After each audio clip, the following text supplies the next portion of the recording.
샬롬 샬롬 샬롬 샬롬. 하나님 사랑합니다. 여러분 주 안에서 사랑합니다. 오늘 사순절 기간을 가고 있습니다.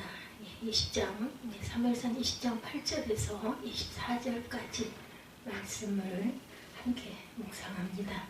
우리가 정말 공경에 처했을 때 우리가 꼭 기억해야 할 것들은 어떤 것들이 있는지 8절 보니까 그런즉 바라건대 내 종에게 인자하게 행하라 이렇게 말하고 있어요. 20장 8절 말씀에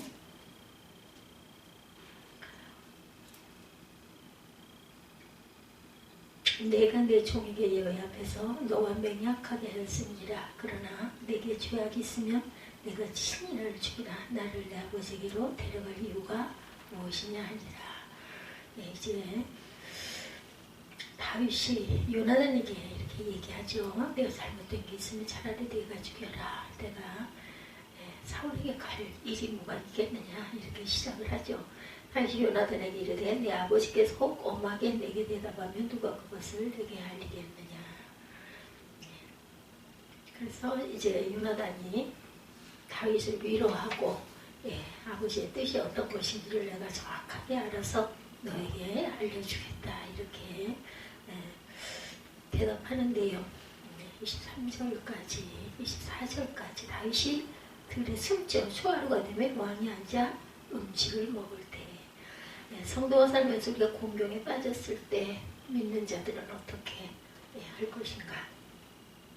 다윗에게 무서운 공경의 상황이 이제 시작이 됐어요. 죽을 고비가 찾아오죠. 다윗은 아주 젊은 나이에 이렇게 죽을 고비를 계속해서 맞이합니다. 사무엘 선지자가 와서 머리에 기름 부음은 그날 이후부터, 정확하게 말하면 골리앗을 물리치고 난 그 이후부터 다윗은 만만이요 사울은 천천히다. 여인들이 이런 노래를 지어 부르는 그것을 사울이 들은 그 이후부터의 사건들이죠. 정말 그 극심한 고난 속에 빠집니다. 다윗이 우리 표현으로 산전수전을 다 겪어가고 있습니다. 하나님이 너를 이스라엘 왕으로 기름 부으셨다. 너를 지명하여 부르셨다. 이런 약속을 받았는데 좀 좋은 일들이 일어나면 좋을 텐데 전혀 그렇지는 않습니다. 우리도 인생을 살다 보면 이렇게 수많은 공경들이 찾아오죠. 이대로 가면 딱 죽을 것 같다 싶은 고비들이 있어요. 이건 정말 너무 견디기 힘들다. 일이 도대체 왜 이렇게 자꾸 꼬이지? 이런 시간들이 꼭 있습니다. 누구에게나. 삶이 그냥 완전히 좋지 않은 곳으로만 계속해서 몰려갑니다. 도대체 이 공경이 언제까지 계속될 것인가 이런 이야기들을 많이 하죠. 이렇게 가다가는 나는 차라리 죽는 게 나아 이런 생각을 할 때도 있습니다. 이러한 공경들은 크게 나눠서 세 가지로 오는데 몸이 너무 아파서 질병으로 시달리는 공경, 돈으로 인해서 물질로 인해서 부족함으로 인해서 어려움을 당하는 것 공경입니다. 집 가구에 빨간 딱지가 덕지덕지 붙는 경매 이런 일들도 또 일어나기도 하죠. 대개는 사업을 하시는 분들이 이런 일을 겪죠. 또 하나의 공경은 사람들에게 시달리는 공경. 이렇게 보면은 질병, 그 다음에는 물질, 그리고 사람들에게 시달리는 뭐 이런 모든 1번, 2번과 같은 일들이 결국은 사람들과의 관계로 이어지다 보면은 시달림이 오죠. 사람들로부터. 누가 나를 너무 미워합니다. 나쁜 사람으로 불리죠. 내가 다 뒤집어 쓰는 억울한 시간들이 있기도 하죠. 가장 견딜 수 없이 죽을 고비는 이 세 가지가 한꺼번에 닥쳐올 때. 근데 사실은 이 세 가지가 차례는 조금 다를 수 있지만 꼭 같이 오게 됩니다. 결국은 사람들에게 시달리게 되죠. 이러한 일들이 물질로 인한 아니면 건강으로 인한. 건강으로 인한 것은 사람들에게 시달린다는 것보다는 그 고통, 질병으로 인해서 시달리게 되죠. 가장 견딜 수 없는 죽을 고비, 이 세 가지가 한꺼번에 찾아올 때인데 꼼짝을 못하겠는데 그때 사람들에게 시달리게 됩니다. 딱 죽고 싶은 거죠. 대부분 이 정도로 심하게 죽을 고비는 결혼한 후에 시작되는 경우가 많죠. 오늘 다윗은 이러한 공경에 빠집니다. 사울이 다윗을 죽이자는 마음을 굳히죠. 사람이 공경에 빠지면 꼭 내가 잘못한 경우에만 그렇게 되는 건 아니라는 거야. 가만히 보면 내 옆에 있는 사람이 열등감이나 콤플렉스가 있으면 그 그 사람 옆에 있기 때문에 공경에 처하는 경우도 있습니다. 결혼할 때 배우자가 무슨 콤플렉스가 있는지 무슨 열등감에 박혀 있는지 알기가 어렵습니다. 그런데 결혼을 하고 나면 그러한 것들이 이제 보이게 되죠. 그러면 헤어질 수도 없고 어떻게 할 수가 없어요. 방법이 없죠. 결혼 생활이 공경에 빠집니다. 불행스러워지죠. 다윗의 죄는 골리앗을 쓰러뜨림으로 사울의 열등감을 건드리게 되죠.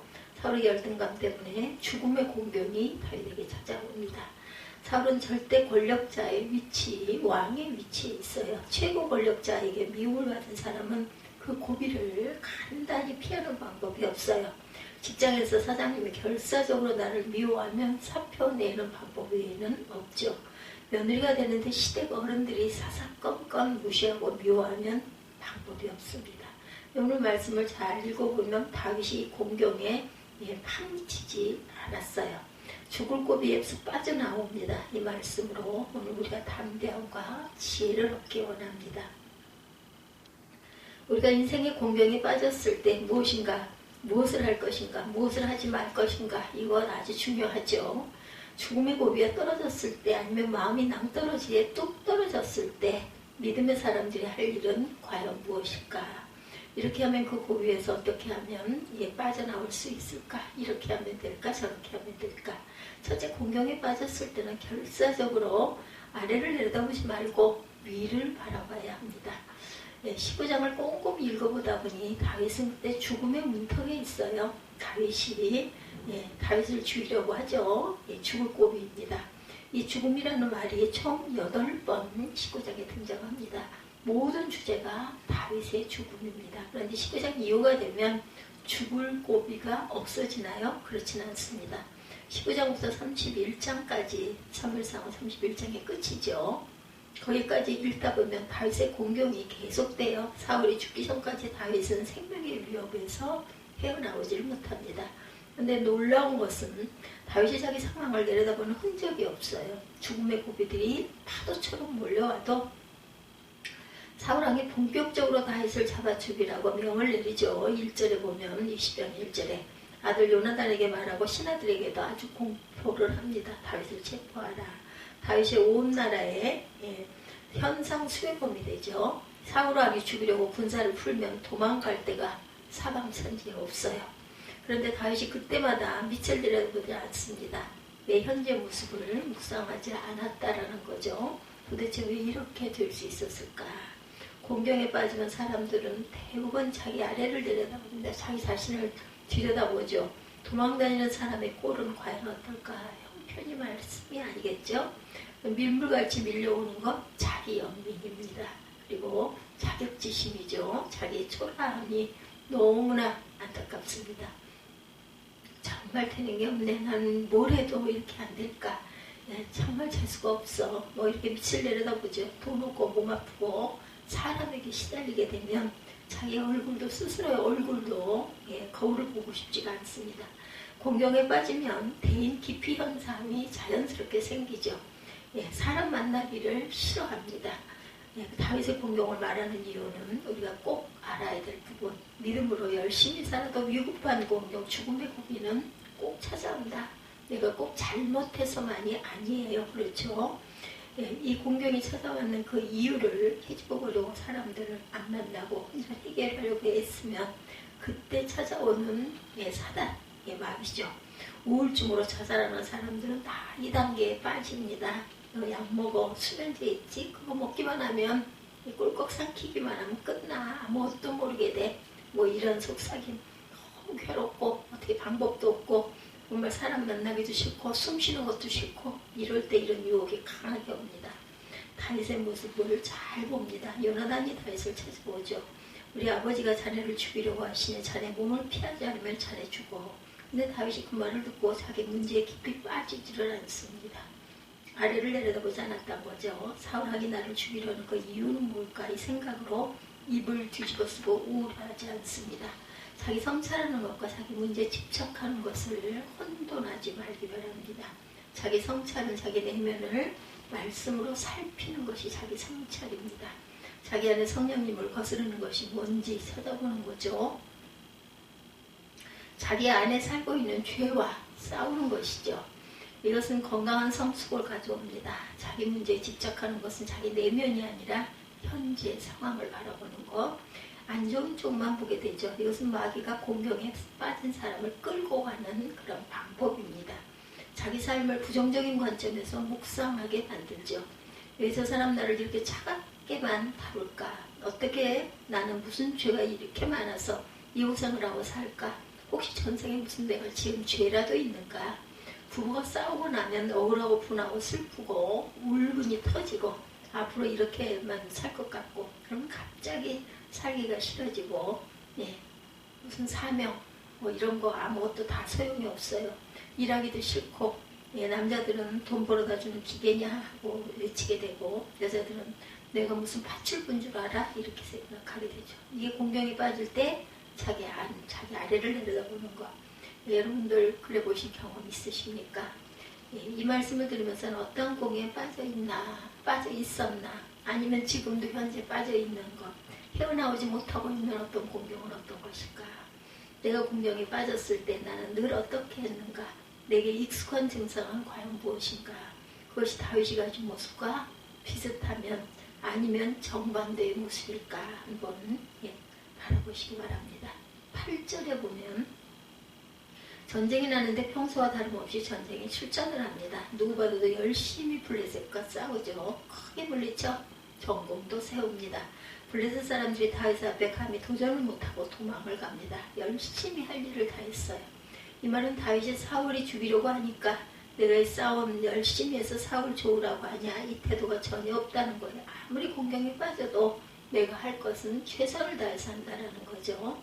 9절에 다윗이 사울 앞에서 또 수금을 연주하고 있는데 사울이 다윗을 가만히 보고 있다가 갖고 있던 창을 휙 던집니다. 다윗은 도망쳐서 겨우 목숨을 건지죠.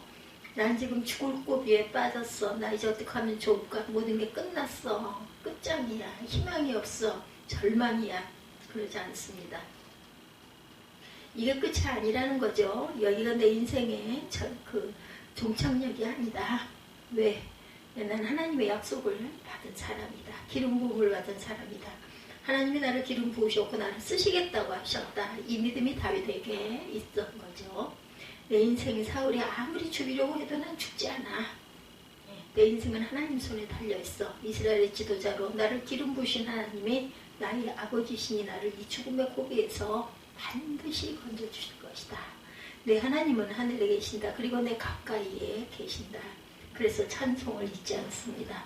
사자의 발톱, 곰의 발톱에서 건져주셨던 하나님을 기억합니다. 그 하나님이 골리앗의 손에서도 건져주시고 승리하게 해주셨고 이제 사울의 손에서도 나를 건져주실 것이다. 지금은 내가 공경에 비록 빠져있지만 나는 이거 절망하지 않는다. 나는 죽을 일은 없다. 하늘을 바라보자. 이런 자세입니다. 자전거 처음 배울 때 어떻게 하면 넘어지는지 여러분들 아시죠?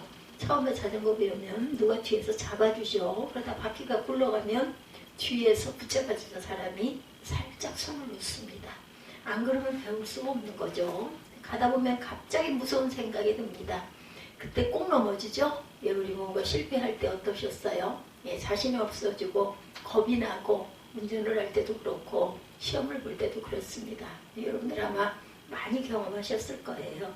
담대하게 그냥 막 탁탁탁 쓰면 차라리 그게 나아요. 근데 이거 틀릴까봐 바들바들 떨고 검사하고 또 검사하고 하다 보면 잘 맞게 써놓던 거 다 잘못 고쳐 쓰고 나오면 그게 잘못된 답이에요. 그럴 때가 전 여러 번 기억이 있습니다. 그래서 절대로 긴장하면 안 된다. 제가 예전에 글을 쓸 때 그 작품이 아니라 습작이 아니라 서예를 했어요. 그래가지고 국전에 출품을 한다고 밤을 새워 연습을 하고 맨 마지막에 이제 이만하면 됐지. 이만하면 오늘은 정말 많이 나아졌네 하고 마지막 끝에 낙관을 쓸 때 작은 붓으로 쓰거든요. 근데 너무나 긴장을 해가지고 이거 틀리면 그 정말 한 팩만 빗들 잘못하면 다시 다 써야 되잖아요. 그거에 집중을 하면서 너무 긴장을 하다 보면은 팔에 힘이 들어가서 손에 힘이 들어가서 멀쩡하게 잘 쓰던 낙관이 휙 삐뚤어집니다. 끝이에요. 다시 써야 된다는 거죠. 그랬던 기억이 너무나 많습니다. 생생해요. 근데 왜 이렇게 긴장이 되는지 그 순간만 되면 제가 그 경지를 넘어 쓰지 못해서 그런 거죠. 참 그랬던 점, 우리가 참 긴장하면 다윗은 눈을 들어 늘 하늘을 봤다라는 거죠. 공경에 빠져 있지만 자기 염려 속으로 빠져들어가지 않았다라는 겁니다. 하늘을 보는 훈련, 하나님을 향하여 찬송하는 연습을 하는 사람은 공경이 바로 용광로가 되어 승금으로 재련이 된다라는 것. 방법이 달라요. 용광로에 빠지면 그냥 그렇게 해서 녹아서 흔적 없이 없어지는가 하면 내가 어디서 귀한 작품이 탄생이 된다는 것. 둘째, 공경에 빠졌을 때 하나님이 주시는 피할 길이 꼭 있음을 우리는 믿는 것입니다. 피할 길이란 하나님이 도우시는 손길. 본문에 보면 다윗이 분명 죽을 고비에 빠졌어요. 근데 그 고비마다 하나님께서 절대 가만히 계시지 않습니다. 고린도전서 10장 13절에 이 피할 길 얘기가 나오죠. 말씀이 나옵니다. 시험 당할 즈음에 또한 피할 길을 내사 너희는 능히 감당하게 하시느니라. 피할 길이 하나님이 다윗을 왕으로 기름 부으시고 나서 사울 손에 죽도록 내버려 두지 않으신다라는 거, 뭔가 조치를 하시겠죠. 근데 이 말씀을 묵상하면서 다윗에게 피할 길이 뭔가 하고 봤더니 자 계속해서 읽어봤더니 그것도 사람들입니다. 사람들에게 시달려 공경에 빠졌을 때 하나님이 마련하시는 피할 길은 지시해주는 사람들이죠.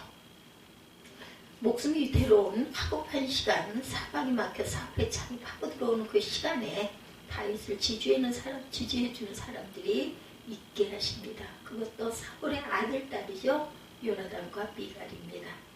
저는 이런 생각을 합니다. 아무리 힘들고 아무리 삶이 어려워도 죽을 고비 속에 있어도 나를 지지해주는 사람 한두 명만 있다면 꼭 이런 지지자들로 인하여 내가 그 구덩이에서 빠져나올 수가 있다라는 것. 나를 알아주고 나를 믿어주고 나를 지지해주는 소수의 사람들. 하나님이 우리를 공경의 수렁에서 끄집어내시려고 작정하셨다면 이런 지지자들을 꼭 보내주신다라는 것. 요나단은 다윗에게 최고의 지지자였습니다. 자기 목숨 아끼듯이 다윗을 아꼈어요. 자기가 입었던 왕자의 옷을 그냥 벗어주고 칼과 혁대까지 다 풀어주죠. 오늘 4절부터 보면 요나단이 뭐해요? 아버지가 다윗을 반역 음모죄로 뒤집어 씌워 죽이겠다고 서슬이 퍼른 상황에서 다윗을 온몸으로 자기 생명을 내놓고 보호합니다. 아버지 다윗은 나쁜 사람이 아니죠. 다윗이 죽을 죄를 지은 게 뭐가 있습니까? 그러면서 다윗의 공을 세운 것을 증거를 내며 변호를 합니다. 그래서 아버지의 마음을 돌이키죠. 그리고 다윗에게 또 갑니다. 7절에 다윗이는 괜찮을 거야. 다윗을 격려하죠. 여러분, 이것이 하나님이 허락하신 피할 길입니다. 우리가 공경에 빠졌을 때 하나님께서 주시는 피할 길이라는 것이 대부분 나를 인정해주고 지지해주는 몇몇 사람들, 지지자들이 생긴다라는 것. 11절부터 보면 부인 미갈이 다윗의 목숨을 또한 건집니다. 사울이 다윗의 집에 포위하여 체포하라 명을 내려요. 아주 상황이 급박한데 부인 미갈이 다윗에게 말합니다. 오늘 밤에 몸을 피하시오. 그리고 12절 창문 밖으로 다윗을 내려보내죠. 미갈이 사울의 딸이에요. 아이러니컬하죠. 그렇지만 그럴 수 있을 것 같아요. 아내가 됐으니까. 사울은 죽이려고 하고 사울의 아들 요나단과 딸 미갈은 살리려고 하고, 중요한 것은 하나님께서 공경에 빠진 다윗에게 두 사람의 강력한 지지자를 주셨다라는 것이죠. 이것이 매우 소중한 피할 길이라고 저는 생각합니다. 어떤 그 영국에서 부교육자 생활을 하시던 분의 이야기입니다.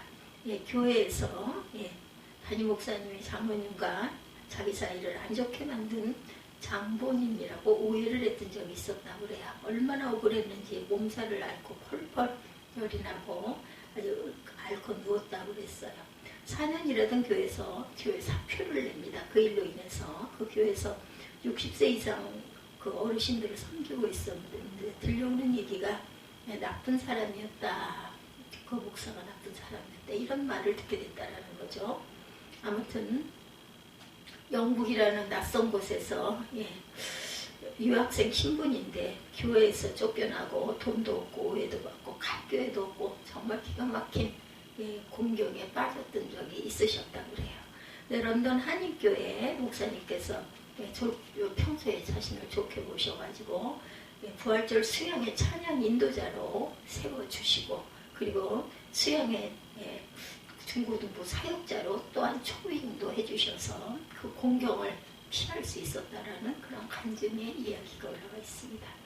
갈 데도 없는 사람을 불러 인정을 해주시니 그 저쪽에서 받았던 목사님께 그 상처, 이것이 이 목사님의 사랑과 지지로 풀렸다 합니다. 그분은 그 이후에도 목사님의 최고의 지지자가 되셨다고 그래요. 한국에 올 때까지, 그리고 또한 그 목사님이 한 달에 200파운드씩 가난한 유학생 그 집세를 또한 대주시고, 물질적으로 정서적으로 하나님께서 제게 피난처로 주신 목사님. 어떤 한 목사님은 자신을 좋지 않게 이야기를 해갖고 쫓겨나게 해서 이제 정말 죽나 보다, 이 낯선 곳에서 공부도 제대로 못하고 갈 것도 없고 먹을 것도 없고 돈도 떨어지고 이런 상황에 그래도 또한 사람을 붙여주셔서 자신을 지지해 주시고 일자리도 주시고 또한 집세까지 내주는 그런 목사님을 만나게 하셔서 그 어려움을 극복하고 피할 수 있었다. 하나님께서는 이렇게 또한 사람을 붙여주시죠. 나를 진심으로 지지해주는 사람, 나를 인정해주는 영적 동반자가 있는가? 한두 사람이 있으면 하나님이 이미 내 공경에 피할 길을 마련해 주신 것이라는 것을 잊지 마시기 바랍니다. 직장이나 사업을 하면 공경에 빠질 때가 꼭 있죠. 내 아이디어가 아무리 좋아도 뒤에서 인정해주지, 위에서 인정해주지 않는 수가 있어요. 이때 견디는 것이 필요합니다. 왜 나를 알아주지 않는 것일까? 내가 이렇게 힘들게 일을 하는데 아무도 나를 인정해주지 않을까? 이런 걸로 인해서 의기소침할 필요가 없다. 오해받을 때 이 사람 저 사람 만나 하소연할 필요도 없습니다.